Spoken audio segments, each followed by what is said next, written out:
everyone, welcome back to my channel. My name is Rachel and today I'll be telling you guys how I prepare for my university classes and also how I take notes in those classes. I thought this would be a really helpful video. A lot of people asked me about how I do this. Everyone does it a different way. This is just what I have found that works for me. It's a bit difficult to know how to do this because I feel like it's something that your lecturers and your tutors don't really explain or teach you. So like I said, this is what I do. Obviously, just try a few things out and see what works for you, and I'm sure you'll find a system that does work. I'm gonna try and keep everything very short and sweet because I feel like there's not that much to explain in this video. But I will say that if you haven't seen my university supplies and essentials haul, I would definitely recommend watching that first because there are a few things that I talk about in that video that will kind of help this video make a bit more sense about what I use and things like that. But apart from that, let's get started into the video. So when it comes to preparing for your classes at the beginning of the semester, so before you've even attended a single class, what I like to do is I like to log onto my university student portal. All universities kind of do this a little bit differently, so I can't really explain exactly what it's going to be like for you because your experience might be different to mine. But in my experience, we have like a university website and then like a student portal.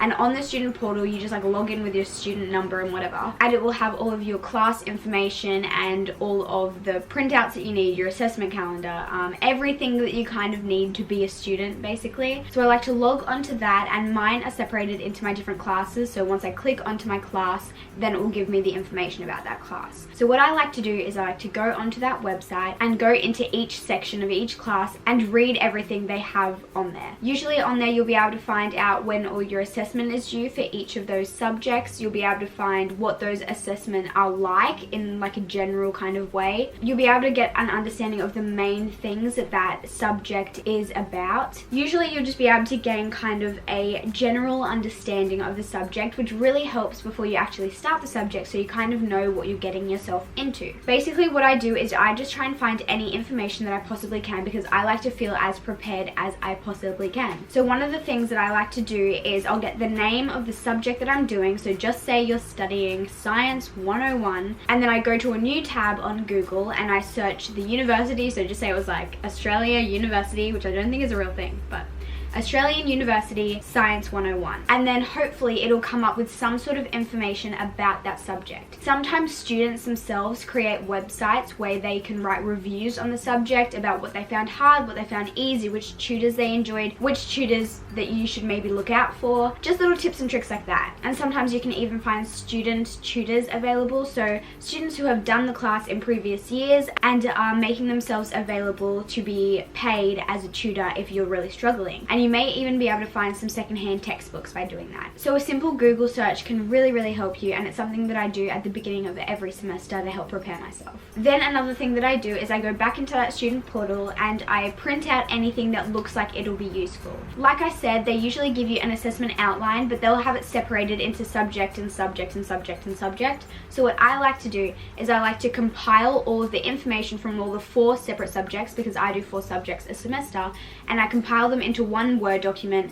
and create my own assessment calendar, so I have all the assessment on one calendar in chronological order as to when it's due. And I find that the most helpful because it's hard when everything's separated into its own subject, and it's so much easier to have everything on one little piece of paper. And then I just stick that up on my desk or whatever. But I also print out any worksheets that they may have, or readings that they may have given, or reading outlines that they have set, anything like that I print out so I've got it in my folder, so if they ever ask you to pull it out in a class or bring it up, you already have it ready. And the last tip that I have to give you before you actually get to the class, so in preparation, is regarding PowerPoint slides. So in a lecture, usually what happens, at least at my university, and I'm assuming many other universities, is you have lectures and you have tutorials. Lectures is where you go and sit in a big lecture theatre with sometimes hundreds and hundreds of other students, and you just listen to one lecturer talk about that subject while they teach you about that subject. And you just sit there and listen and take your own notes. Then you have a tutorial, which is more like a normal high school class. You'll have a class with,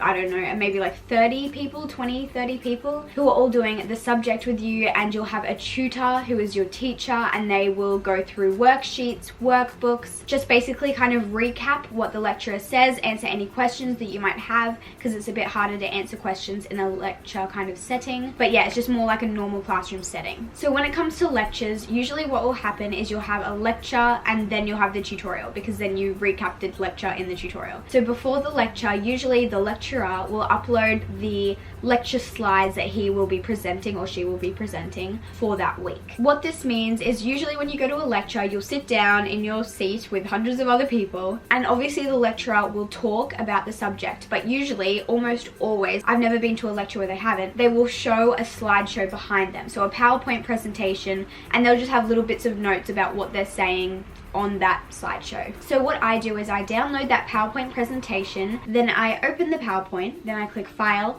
Print, and then I change it so there are either 4 slides or 6 slides on each piece of paper, and then I print it out. Once I print it out, I just staple it together, and then I take it with me to that lecture. I'm going to show you an example of one that I have, but it's from last year when I was studying. So now it's in a binder, but usually it's not in a binder. I just need to clear that up. But basically, as you can see here, I have my binder, and these are the slides. So what I do is I print off the slides. So this one has 4 slides on each piece of paper, and when I go into the actual lecture, I sit down, and as they go through the slides, I write notes about what the lecturer actually says under each slide that he is actually referring to. So as you can see, I highlight things, I draw diagrams, I write with different colors, things like that, and that just helps me to take my own notes as well as have the notes that they've already printed on the sheet. When I first started uni and when I first started taking notes, I didn't actually do this. I didn't print out the slideshow, I just took my own notes, and I found that I was often just rewriting what they have written on the slides, and there's just no point doing that if you can just print off the slides and then write your own notes of things that they're saying but they haven't got written down,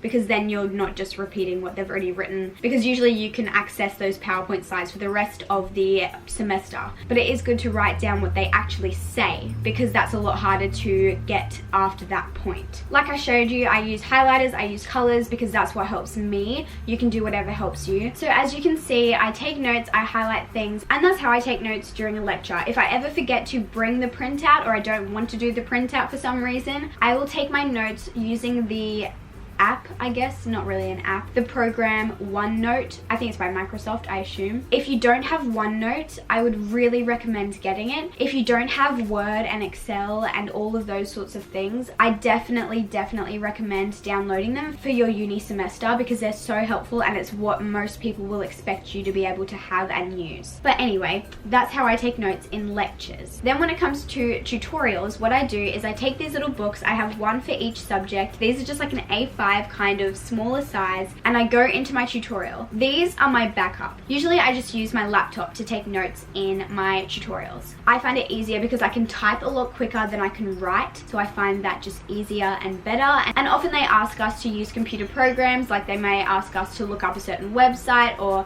bring up a certain program, so it's just easier to use my computer. But if I do want to take any extra notes, or we do like a little quiz or anything like that, this is what I use. And the other thing that I do in tutorials is if they give me any worksheets, workbooks, handouts, anything like that, any loose pieces of paper, I'll put them in this display folder, and then I will just have everything together. So by the end of the week, I have a lot of different notes. I have my PowerPoint printout slides that I've taken notes on from the lecture. I have my OneNote notes from my computer. Maybe I have some notes in this little book, and maybe I have some handouts in my display folder. Then what I do at the end of that week is I compile all of those things into one. So what I do is in this binder that I have one binder for every semester. I will place all of my lecture slides and whatnot in order in this binder, and then what I do is I create my own summaries for that week on like a Word document or whatever. So I take all the notes that I've written and I compile them into a summary, so I don't have to read through pages and pages and pages of textbook. By the end of the semester when I come to studying, I can just read through my short summaries. So I just type out my summaries and everything like that, but it just makes things a lot easier when it comes to the end of the semester. And then what I do is I section everything off into its own subject. As you can see, this is my like psychology one from last year. But as you can also kind of see down the side here, I section everything off into weeks. So as you can see, I have like week 2, week 3, week 4, week 5, week 6, week 7, and so on. So everything is sectioned off into their weeks in this binder,